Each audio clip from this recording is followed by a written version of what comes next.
Hi, Antonio. How are you? I'm good, Edith. How are you? Oh, I'm very well. Thank you so much for asking. Thank you so much for your time.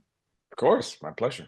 Um, oh, your music's so great in this show. It's just so Thank you. it's like when you're watching the show on your own, it's almost like the music's kind of your companion in a way. It's so Mm. great. So great. Talk to me a little bit about how the project was presented to you and kind of what those conversations were about, what they were looking for, what your thoughts were, I guess, to start with. Yeah, well, it came about in an interesting way because my agent told me looks like Seth Rogen and even Goldberg have been using the music from Birdman to temp their new series. So when they said that, then I figure, okay, well, if that's what they're doing, we can probably get a meeting at least to see what they're going for. And one thing that we all learned after Birdman is that drums and percussion are a very um, interesting way of scoring Yeah. because it can create a lot of atmosphere, a lot of vibe, a lot of tension, a lot of stress. It's a great instrument for creating stress. As a matter of fact, we we all found out about after Birdman. So we got a meeting, and then first thing Evan and both Seth Evan told me were like, "Man, we just want to tell you, Birdman is one of the all-time great movies." So obviously they were a fan Mm. of the movie, and then they had checked out obviously what I did on the movie, but also on a couple other series I've done and some of my solo work. And they were basically they knew the drum scoring would work, but they Yeah. wanted to know if I was able to do other things, Yeah. more orchestral stuff, more because it was going to be needed. For example, on the Ron Howard episode, uh, all the little bits and pieces of the Ron Howard The film. movie, Yeah. yeah, of the actual film, I had to do that. So I told them, I went to classical school, I studied classical music, classical piano. Um, I've been a composer for many, many, many years. So I Mm. basically sold myself uh, highly Pimping to them. yourself out. We've all got to do it. Of course, in this industry. Yeah. So at one point, Seth just said, "Oh, well, I'm sold," and then he just did his Seth laugh, and that was it. That was sealed the deal. That was an amazing impression, by the way. That was so Thank- good. It comes out so naturally for some reason. Um, oh wow, so many questions because it's so true. It's kind of it's almost like as well sometimes like the drums are kind of like particularly Seth's character who we're with so much in this show. It's almost kind of like it's almost his kind of internalization almost in a way of kind of like, yeah, I've got to do this, got to do that, I've got to go here, I've got to go there, I've got to, it's like it's that kind of like pace that it's encouraging him to exist in a way. It's so Right. brilliant. No, and a lot of people have said, which they also said the same thing about Birdman, that it kind of becomes a character in Yeah. a way. And it was really nice because I finally got to meet the whole cast.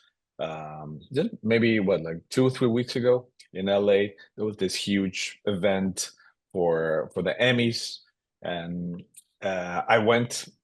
I just happened to be free and around LA around that time, so I went over there and I finally met everybody, and it was very nice because when I met Bryan Cranston, and he Mm. found out I was the composer, he just said, "Man, it's really like another character of Yeah. the series." And it's one thing if somebody tells you, and it's another thing if Bryan Cranston tells you so.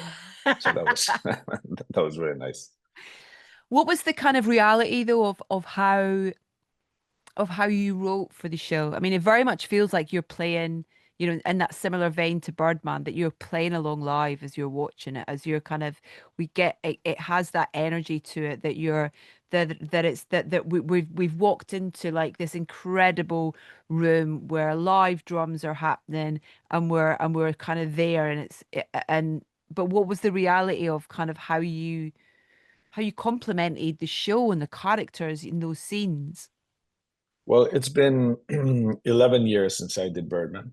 When I Wow. did Birdman, yeah, that's incredible. It was the 10th anniversary last year. We did a bunch of shows because I still do the live scoring events where they play the movie and then I do the whole thing live.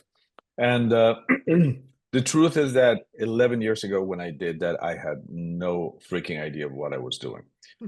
I was just kind of going with the flow, and luckily, what Iñárritu wanted me to do was to improvise, Yeah. which that I can do very well because I've been a jazz musician for a long time. But it was we did it in a day and a half, basically. It was incredibly quick. I don't know if it was because of time constraints or because that's what he wanted. Maybe he didn't want me to overthink too much what I was doing. But the truth is that I've learned so much since Mm. then, just by doing those live shows. Um, I just really was able to get inside the movie. Because I've seen it so many times and I've done it so many times. I knew every movement, every piece of dialogue, and I really started playing with that as I was doing Mm. it live. And then I started getting other scoring opportunities. I did the series Get Shorty a few Yeah. years ago. I did a one called The Anarchist. They wanted a more orchestral thing. I did another one last year called Stacks, was a UK based show. Also, they wanted a lot more orchestration. But when the studio came about, I thought, well, now I really know how to do this. Now I really know how to get inside the scene. So what I do is I start from improvisation because composition is improvisation. Yeah. It's just improvisation is on the spot, it's spontaneous. Composition, you can take your time. So I combine both. What I do is I'll get the episode and then I'll start marking the scenes like in my Pro Tools session. I see, okay, these are spots that are obviously very important, uh, either movement wise or dialogue wise. And then I just try to find the right vibe to begin with. Yeah. And then what I'll do is I'll start doing maybe two, three, four takes, and then by that moment, then I kind of see what works, what doesn't work, and then I start just refining it. So one thing that I've always used to my advantage as a jazz musician is space. So I really love, for example, if I'm playing, I'm scoring something, and then there's something important that is going to happen. Mm. Instead of making it stand out with more music, I remove all the music. So I just leave space, and then one word really sticks out, which is the most important word in that dialogue. And then I just keep going. And so I'm always kind of intertwining with the dialogue and the movement. So I'll do a few takes, and then once I get the right vibe going, then I start editing the master take that I did. And once I have it really really refined, and I consider that okay, it's hitting all the right spots, Hmm. then I start doing other takes on top of it with different orchestration. Maybe I'll do one with just my hands, another one with brushes, another one with mallets. So they start getting bigger, but it's all based on this one master take that is very accurate. So then I actually do it with my screen, and I can see the sound wave of my drums, of my original drums, and then I can just play off of that. When I see that I left some space in the master take, then maybe I'll do a brush flurry right there, or with my hands or something. And then it just starts being like an internal conversation between all the layers of the drums, plus the conversation that is actually happening on screen. So that's kind of my MO. It's amazing. So incredible. It's like to be a fly on the wall kind of whilst you're doing that as well, just be extraordinary. And I've My gotten really fast, which is really good Yeah. too, because I can do a couple of episodes per week now. Whoa. You must need to know the episodes pretty well, in terms of because there are those kind of because it's so fluid, there's so much movement. With cameras kind of just sometimes it feels like one shot sometimes, in terms of where we're kind of following these characters, here, there, and everywhere. And there are those kind of beats where it's like they're coming out of a trailer, or they're going into the office, or someone's arrived. So you must have, because of the nature of this relationship with the music and the rhythms that you've created with the visuals and the narrative, the precision is amazing, but it still feels free form. So you must have had to really kind of study whether it was the scripts or the cuts, or whatever that was. Oh, definitely. I mean, I really watched the episode very closely first, the whole thing, just to kind Yeah. of get the overall arc, and then I started going scene by scene. And like I said, I mark it very carefully, and then I try a bunch of different things, Yeah. as I'm doing, and some things immediately work, and then some things I'm not getting it yet. But that's absolutely my mission, to get as inside of it as if I was conversing with them Yes. at the same time. And also for me, dynamics are very, very important. So for example, I really enjoy doing the Martin Scorsese's scene where he's Yeah. talking about Jonestown and all that stuff, and it's amazing how much just a little symbol hit before or after a word can do, just kind of leave it hanging. Mm-hmm. Um, it's all about kind of yeah, I mean, basically just coloring the Yeah. dialogue that is happening and just helping it.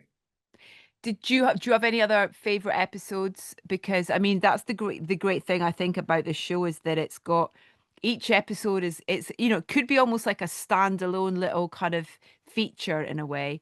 But Right. then as a whole, the great thing about it is you can't wait to dive back in to see what crazy situation that is very true to reality they've found themselves, or they've managed to get themselves into.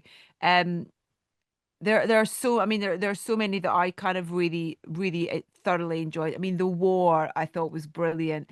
And then there's also that episode where they use the love theme from Chinatown as well, and he's playing up to being the kind of detective, and all that kind of Yeah. stuff. That's really That's clever. that's my favorite one in terms of the challenge that it was to score that one, because right off the bat, excuse me, they told me, we want this one to be different because Yeah. it's shot different, the storyline is different, everything's kind of different on that one.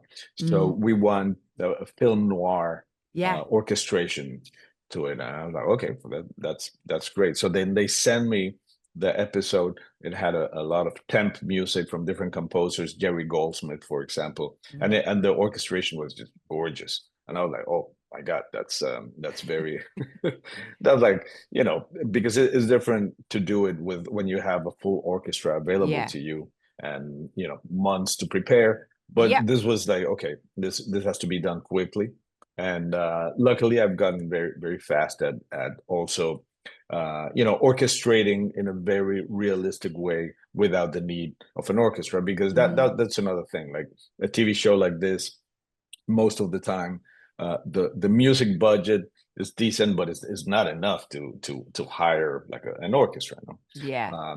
So what I did is I scored, and they told me we want the film noir orchestration to start from the middle. We want the first half to be just like a regular scoring Hmm. sound, which is basically drums and percussion. So that's what I did. And then once I found like the melody, the motif that really went with the whole thing, then I started just placing that in a bunch of different places, and I made it Mm. very, you know, dramatic and funny and interactive with the when we were watching. But then when I sent them the episode, they said, "Oh well, we really liked what's the second half, but now the first half sounds kind of empty. So now I think Give we me should more. do exactly. So then we should do the full episode like that." But I had already all the drums set up for the first half. So then Mm. what I started doing is just like grabbing elements from the end and then just kind of placing them in different places in the beginning. And it was a lot of it was a great challenge because it had horns and it had woodwinds and brass, a lot of brass. and of course a lot of percussion. And the thing that I've discovered through the years is that if you have a very, very organic instrument as the base for the whole thing, which is obviously drums, Hmm. then you can do a lot of MIDI layering on top of that. With I mean the what you can do now with MIDI is amazing because they are actual samples of real instruments. So it's not Yeah. like it sounds fake. But when you add the drums underneath that, then it just gives it a lot of authenticity right off the bat. So that was one of the most challenging episodes. And then the last episode also had a lot of different orchestration. Again, they told me this is going to be a different episode. So we want everything to be different. And that's one of the challenges because there's almost standalone episodes. You Yeah. have to find you have to crack the code of what the episode is, what the episode needs. And once you crack the code, then you can it's easy. But cracking the code is the hardest thing. And they actually on the last episode they kept sending back notes like it's not quite there yet. We need this, we need that, and it's an art form to try to Yeah. to decipher what creative people want uh, sonically, but their specialty is visual, right? So then you have to try to Yeah. to decipher that. It's so funny though because, the considering the subject matter of the show and how it's having a really funny and very enjoyable kind of dig at the industry and then kind of weirdly art imitating art in a way of you being part of this production and receiving notes and all that kind of thing. Nice. And there being like 20 producers involved and all that kind of thing. It's Right, like, right. hold It's on, all guys, very where's reality and where's kind of, yeah. it's all very meta, which is Yeah. one of the fun parts of the whole thing. Yeah. It was so lovely what you were saying about that idea of of how having the opportunity um to use sort of digitized versions of things. I had the most amazing. Actually, was it on Monday? Last Friday, actually, as part of South by Southwest here in the UK in London. Gustavo Mm. Santaolalla was here, and I did a session with him talking about his work, and he got his Roroko out to play live to the Mm. audience, and was talking about how he was working with company called Spitfire Audio and kind of Oh, record Spitfire's amazing. and kind of and almost kind of like solidifying his instrument, that instrument into their system so that everybody can kind of have the joy of this instrument, which is such a unique and kind of little known instrument really, but that lovely opportunity then that it's now got the opportunity for people to be able to use it in that way. It's so Mhm. fantastic. Yeah, I mean, uh, I think that's out already. I think I saw it advertised somewhere, Mm. and I'm like, I need to get that because Yeah. yeah, I mean, it's you know, when you're sampling real instruments, it just really creates a different vibe. And if you combine it with some other real instruments that you're actually playing, then Mm. it's almost like AI. It's Yeah. very hard to tell the difference nowadays. Yeah. Very hard. I've just spotted something I want to share with you. Can you just give me 1 second whilst I Sure, grab of it? I want to show you this. course. Just realized I have it. So great.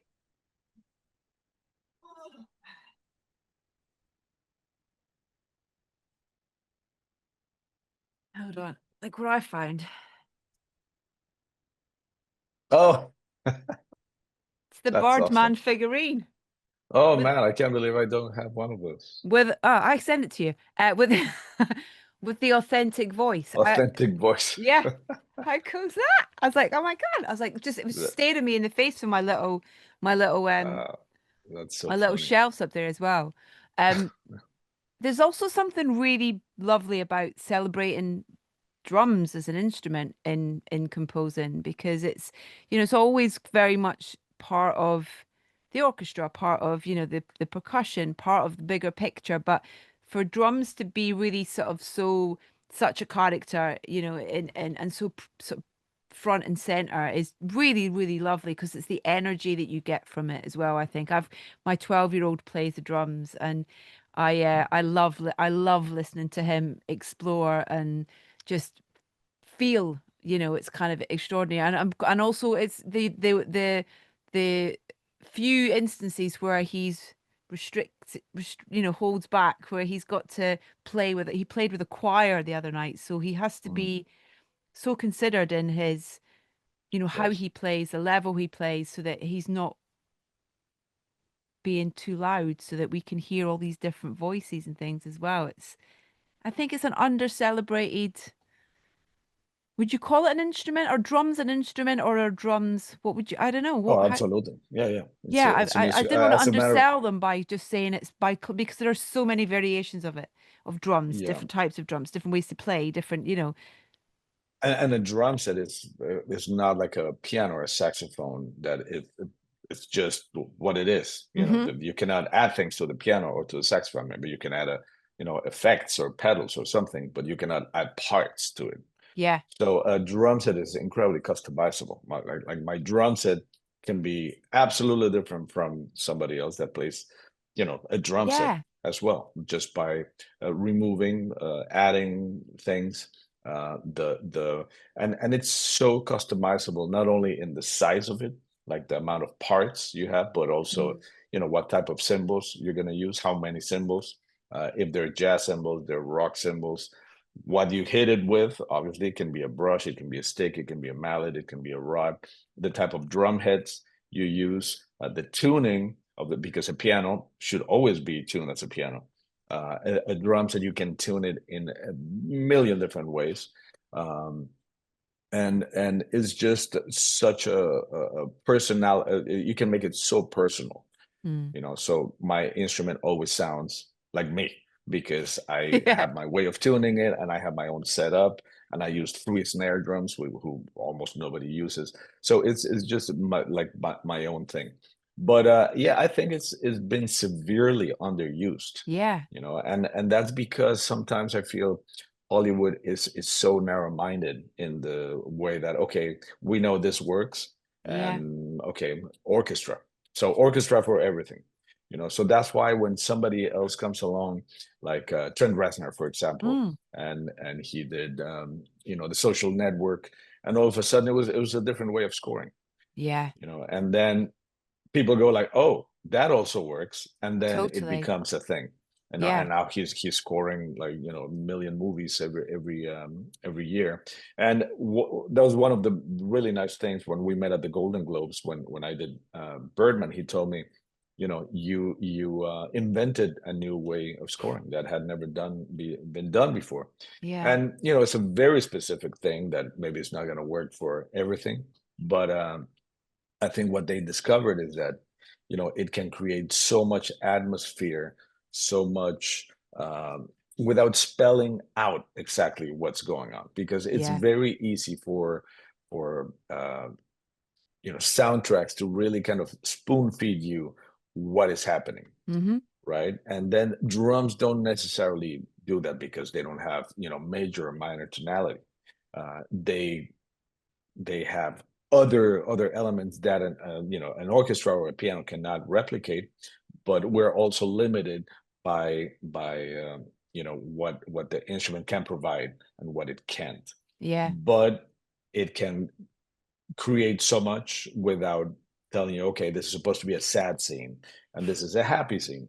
Yeah. So I mean, it can in a way, but it's not as just obvious as some other scoring techniques can be. Yeah, it's so interesting when you think of those moments where certain scores have really been a different approach. Like weirdly, Trent and Atticus's score for Challengers, I thought was Mm, amazing. You know, it was almost like a rave record. right. It was like an EDM record. It was amazing, and it was like this is like a kind of you know, a dance electronic outfits album, but it worked so well with the story and the kind of the energy of those characters and the relationship as well. It's yeah, it's really, really true. What was it about composing for film and TV that really kind of inspires you? What do you love about it? What does it give you as an artist, as a creative? Yeah, I mean, before I did Birdman, I had never thought about scoring anything. That's It crazy. never interested me. Because I had a very fulfilling career as a, jazz musician. I was Yeah. touring all over the place. I still tour all over the place with the best musicians on the planet. I do my own records, my own tours. So I was, pretty busy with that. And then this opportunity came about, and of course, I was mostly thrilled to have an opportunity to showcase the drums as an alternative uh, for a film score, Yeah. and to do it with Iñárritu, who I Oh, consider one of the most innovative filmmakers incredible. in history. It was, of course, something I couldn't pass up that opportunity. But the challenge for me is, of course, is very different when you compose for yourself and when you do Yeah. your own records. You're your own producer, and nobody's telling you what to do, and it's your own vision. And then all of a sudden, when you're trying to fulfill your vision, but you have to tailor it to what maybe two, three, four people tell you it needs to be. And also, of course, you have the visual element, and you're trying to fit music within, you know, 2 minutes and 32 seconds, which is a challenge because you want it to flow like it was always meant to be that way. Yeah. And it needs to really end at the right time, and the right way, and all those little adjustments that you have to make, that you don't really have to worry about when it's just audio and it's your own record. That's always a learning experience. It's always difficult, Mm. and it's I think it just makes you a better musician all around when Yeah. you can customize your art in that way, but still come across as, okay, this is who I am. I'm just doing it into a different medium. How did that opportunity come about with Birdman? How did it present itself to you? How, if you don't mind me asking? That, of course, that was because it's a really interesting story, because when I was growing up in Mexico City, I used to listen to a great radio station called 96.9 WFM. And Iñárritu was, Was a DJ yeah, on it. the Yeah. DJ. Yeah, so I was heavily influenced by the music that was being played on that station. And then one night, because they had a nightly show called Magic Nights, where they would play a little bit more sophisticated music. And one day I'm listening, and this song comes on, this tune, and I'm like, wow, this is so cool. And back then I was really into rock. I was like Mm-hmm. a rock head, Yeah. and I was playing rock, and I had my rock bands. But this tune just really caught my ear. I was like, wow, this is so cool. It had wordless vocals and a really haunting melody and a very haunting beat and beautiful harmony, and it was nothing like I'd ever heard before. And then a voice came on. I can't remember if it was his voice or not, but it said, this was the last streamed home by the Pat Metheny group. So I was like, oh, the Pat Metheny group, cool. And then, fast forward many years, I moved to the States in 93. Then 99, I moved to New York. And in 2001, I got the gig with the Pat Metheny group. And we were playing that same song. We were playing all this things that I had been checking out now for years because of Iñárritu. So I discovered the Pat Metheny group because of Iñárritu. Then I ended up playing with the Pat Metheny group. And then he comes to our show in LA in 2005 because obviously he was a fan. And then we met after the show. I didn't recognize him. I just, I knew his name, but I didn't really know his face. And there was an after party, and I was just trying to get to my dressing room, and he taps me on my shoulder, and I turn around, and this guy, like, oh man, I just want to tell you, it's so cool that you're from Mexico, right? And you're playing with one of my favorite bands, and I'm like, oh yeah, thanks, man. But I didn't really know who he was. But he seemed very knowledgeable about the band, about music in general, and we had a great conversation. And he told me, man, you did this solo tonight. It was like if you're an octopus. He can mention like a pulpo. That's the word for octopus in Yeah. Spanish. You're like pulpo. I'm like, oh, well, thanks. And then at one point I said, and man, what do you do? You're from Mexico, obviously, but what do you do here? And like, oh, I direct films and commercials. I'm like, but everybody in LA directs films and commercials, so I wasn't really impressed by that. And but then I asked him anything I would have seen, and then he said, "Well, I did this thing called Amores Perros and 21 grams." And then I was like, "Oh my God!" I was so embarrassed. I said, "I'm so sorry. I didn't Oh, recognize you." I gave him a hug. He was super cool. And then we just remained in touch. Every time he would come to New York, he would let me know when he was gonna be an opening for one of his films, and I would go yeah. usually with Pat Metheny. We would go together. And then one day, out of the blue, he called me and he said, "Man, I have this new project, and I'm thinking it's a dark comedy, and comedy and rhythm go hand in hand. And I will never forget that solo, man. You were like that octopus, I'm thinking, do you want to give it a shot?" I was like, "Of course." And I after I said yes, I was in Miami, and it was just a quick call over the phone, and then I hung up, and from elation it turned into terror in like 1 minute. I was like, "Oh my God, I'm gonna with a drum set, I'm gonna score like an Iñárritu film. What the hell?" And Hmm. it really freaked me out. But I kept thinking, he knows what he's doing, so just trust the process, and then the rest is history. Yeah. Oh, yeah. What a great collaboration. Just a Yeah, brilliant and beautiful collaboration. yeah, Um, thank you. I'm so excited to see what's next. And I don't know, I hope we get the chance here in the UK for a live Birdman playback. That would be amazing. I don't know if you've done one. Have you done one here in the UK? Yeah, I did the Barbican Oh, once. great. Was it the only one I've done at the UK? I think that's the only one. Where are you based, in London? I'm just outside London in do you know Bristol at all? It's Yeah, kind yeah, sure. so Yeah. I'm kind of between London and Bristol. Um Oh, but um but yeah, oh man, I would love to I would love yeah. I'm gutted I missed it at the Barbican, but I would love to see that. Well, I'm Um coming twice to London in July with two different bands. are you? Um, at the London Jazz Festival, and then Yeah. Ronnie Scott's later of the month. Ah, And great. Okay, I'm gonna come and watch for sure. I'm gonna get online and find out where that is and when that is and come and watch. Um yeah, come But by. yeah, Would I'd love to love meet you in be person. great to see you in person as well. It'd be great and watch you play live. Oh, it'd be so great. Thank you so much for your time today, Of Antonio. It's so course. great to chat to you and celebrate your My amazing pleasure. work. Um, Thank you so much. on just a few of the titles, we've not really kind of managed, we never could cover everything in the time that we had, but it's lovely to celebrate Birdman as well as as the show as well. So it's Thank great you. to get the chance to chat to you about that and also just celebrate the drums, I think, for sure. That's the best part. Yeah. Yeah. Yeah. Um, We have to let people know that this totally. this this thing is actually a thing. It works. Yeah. And well, listen, great work on the studio. It really it's such a big part of why the show really connects and you kind of really feel it as well. It's great. Thank Thank you for your time. Have a great weekend. you And too, Edith. yeah, take Thank care. you. Thank you so much.